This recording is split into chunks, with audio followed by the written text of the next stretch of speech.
नमस्कार दोस्तों, स्वागत है आपका हमारे यूट्यूब चैनल पे।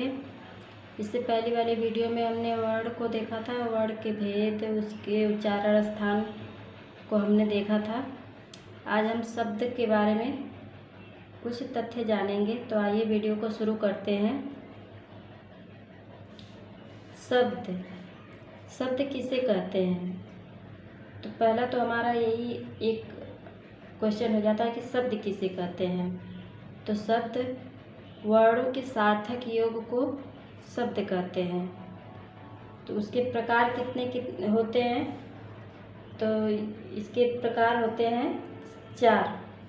पहला होता है उत्पत्ति या स्रोत के आधार पर। दूसरा होता है व्युत्पत्ति या रचना बनावट के आधार पर। तीसरा हमारा होता है अर्थ के आधार पर। और चौथा होता है रूप परिवर्तन के आधार पर। तो उत्पत्ति तथा स्रोत के आधार पर शब्द कितने प्रकार के होते हैं? 5 प्रकार के होते हैं। कौन कौन से होते हैं आइए देखते हैं। पहला होता है तत्सम, दूसरा तद्भव, तीसरा देशज, चौथा विदेशी, पांचवा संकर शब्द। और व्युत्पत्ति या रचना बनावट के आधार पर 3 होते हैं। पहला होता है रूढ़ शब्द, दूसरा यौगिक, तीसरा योग रूढ़ शब्द। अर्थ के आधार पर 8 प्रकार के होते हैं। इसके 8 भेद होते हैं। पहला होता है एकार्थी शब्द, दूसरा होता है अनेकार्थी शब्द, तीसरा पर्यायवाची शब्द, चौथा विलोम या विपरीतार्थक शब्द, पांचवा युग्म समानोच्चारित शब्द, छठवां शब्द समूह वाक्यांश हेतु एक शब्द, सातवां होता है समान प्रतीत होने वाले भिन्नार्थक शब्द, और 8वां होता है समूहवाची शब्द। तो चौथा हम देखते हैं रूप परिवर्तन के आधार पर कितने होते हैं? 2 होते हैं। तो कौन कौन से होते हैं आइए देखते हैं। रूप परिवर्तन के आधार पर 2 होते हैं। एक तो होता है विकारी, दूसरा अविकारी, जिसे अव्यय भी कहा जाता है। तो विकारी में कौन कौन से, वापस से इनके दोनों भाग को फिर से विभाजित किया गया है। तो विकारी शब्द में कौन कौन से आ जाते हैं? एक होता है संज्ञा, दूसरा सर्वनाम, तीसरा विशेषण और चौथा क्रिया।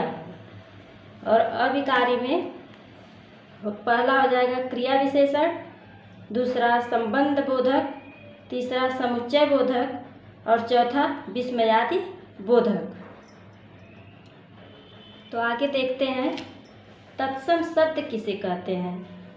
तो इसका हम संधि विच्छेद करेंगे तो हो जाए तत् प्लस सम।